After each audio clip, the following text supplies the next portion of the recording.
Mr. President, Dr. Biden, Madam Vice President, Mr. Emhoff, Americans, and the world.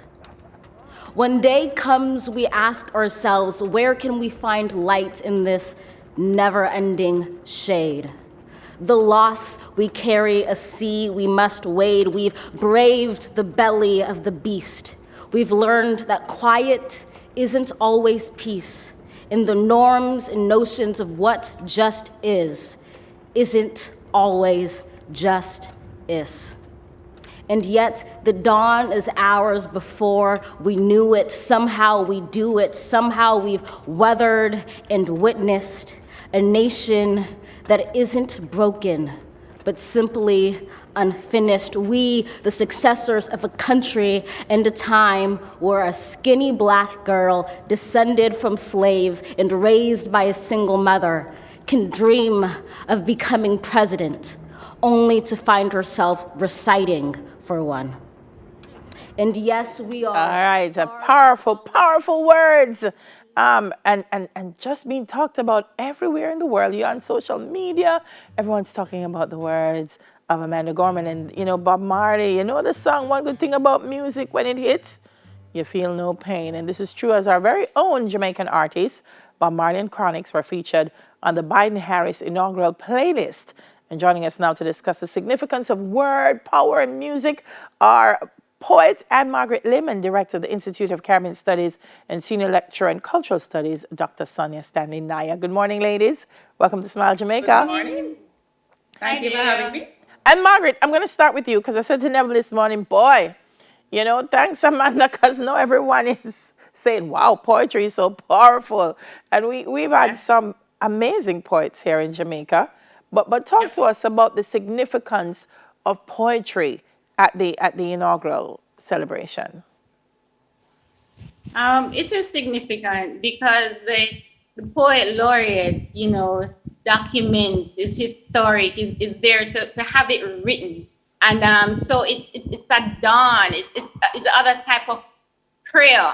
And what I found about Amanda's poem is that it dialogued with all the major messages, speeches, with Biden's speech, the senator who spoke earlier, who commenced it, it dialogued, it cemented everything. America United, the theme. So the poem, it cinches the message, and it distills it for all of us to have it in our hearts. That's what the poet does. Yeah. Dr. Naya, for the playlist, which included, as we said, Bob Marley and Chronix, the list for them, they said, would represent a new era in America, strength and resilience. Talk to me about our music being included in that. I want to start by saying that my takeaway from the inauguration yesterday was something that Biden said: America has been tested. Mm-hmm. And music is one of those things that curates, in a sense, the cultural life of any group, people, society.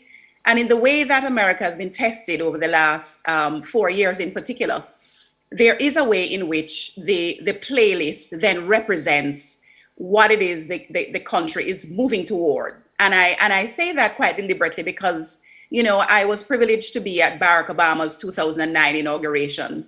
I thought it was so historic that I decided to travel myself to go.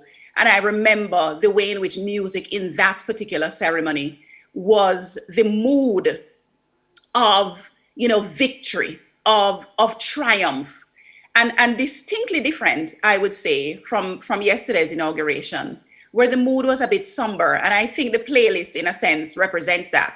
But there is no surprise that Jamaican music was included in the playlist. And I don't think that there's been a playlist, certainly not in the recent years, when Jamaican music has been absent. Even when we have presidents with the whole question of their own playlists, Barack Obama has featured Jamaican music on his playlist a number of times. Mm-hmm. So with British music, American music, Jamaican music is right up there in the annals of musical greatness in the world.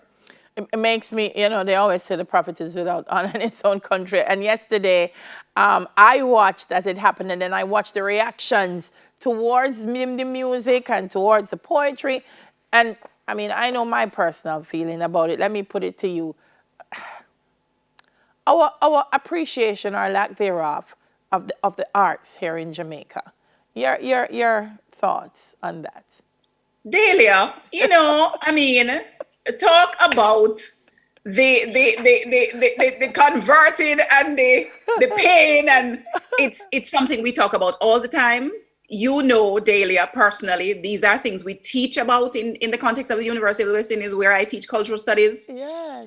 The respect for the cultural and creative industries more broadly is growing, but we're certainly expecting much more. And I'm talking now about all the stakeholders, not just those charted with the business of facilitating, where governments are concerned, for example.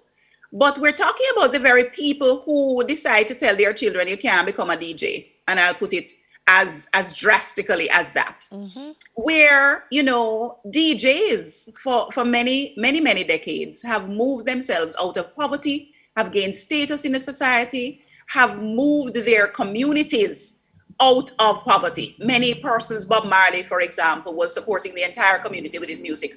And I use him as an example, not because he is a quintessential representation of what has become Jamaica's musical empire, but that there are so many others who need the opportunity to make themselves and their communities rise through the arts. So, what more can I say?